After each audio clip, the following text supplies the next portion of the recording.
दोस्तों हाल ही में मैंने रिचर्ड कार्लसन की किताब don't sweat the small stuff and it's all small stuff ये पढ़ी है। इसके बारे में आपको बताना चाहता हूँ।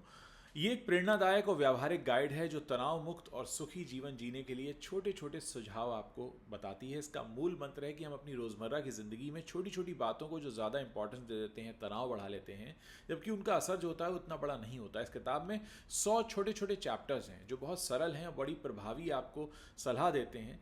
ये किताब बताती है कि छोटी छोटी बातों को दिल से मत लगाइए। कार्लसन कहते हैं कि ज़िंदगी की ज़्यादातर समस्याएं असल में बहुत छोटी होती हैं, जैसे ट्रैफिक में फंसना, किसी का तीखा जवाब देना या काम का दबाव। इन्हें बढ़ा चढ़ा कर देखने की बजाय हमें इन्हें अनदेखा करना सीखना चाहिए। उदाहरण के लिए अगर कोई आपकी बात से असहमत है तो इसे व्यक्तिगत न लेकर शांत रहें। इससे आपका मानसिक तनाव कम होगा और रिश्ते बेहतर होंगे।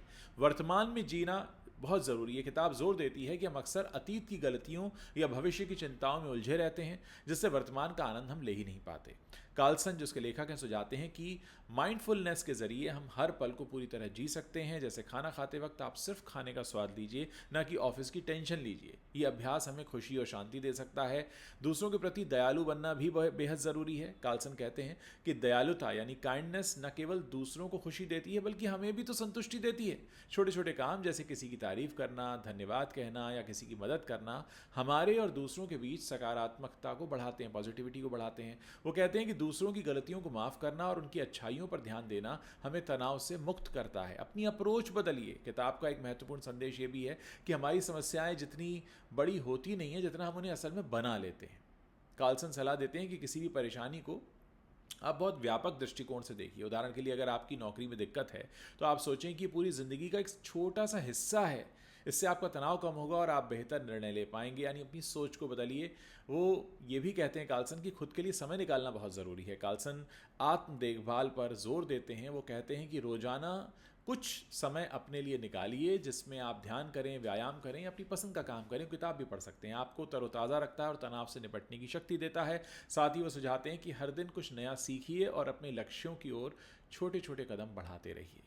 आप परफेक्शन के पीछे मत भागिए। जी हाँ, इस किताब में ये भी बताया गया है कि परफेक्शन की उम्मीद में हम अक्सर टेंशन में आ जाते हैं। इसके बजाय हम जो है और जैसा है उसे स्वीकार करें। गलतियां करना देखिए इंसानी फितरत है और उनसे फिर सीखना ही असली कमाल हमें दिखा सकता है। ये किताब हमें सिखाती है कि ज़िंदगी को सरल, सकारात्मक और संतुलित कैसे बनाना है। वो सब हमारे हाथ में होता है और छोटी बातों को नज़रअंदाज करके वर्तमान में जीकर और दूसरों और खुद के प्रति दयालु रहकर हम तनाव मुक्त रह सकते हैं, खुशहाल जीवन जी सकते हैं। ये किताब एक रिमाइंडर है कि ज़िंदगी की असली खूबसूरती छोटी छोटी खुशियों में छिपी है।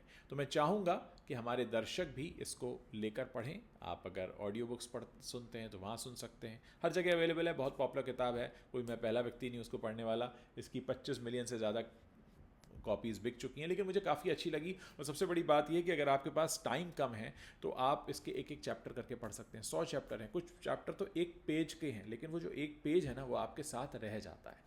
तो मैं रिकमेंड करूँगा इसको पढ़ने के लिए। ये कोई प्रमोशनल वीडियो नहीं है। ये मैंने खुद किताब पढ़ी, ली और मुझे किसी ने बताया था तो मैंने भी इसको इस तरह से पढ़ा। मैं चाहूँगा कि इस बारे में आप लोग बात करें और अगर आप में से किसी ने किताब पढ़ी है तो आप क्या सोचते हैं इसके बारे में, वो आप मुझे यहाँ लिख कर आप बता सकते हैं।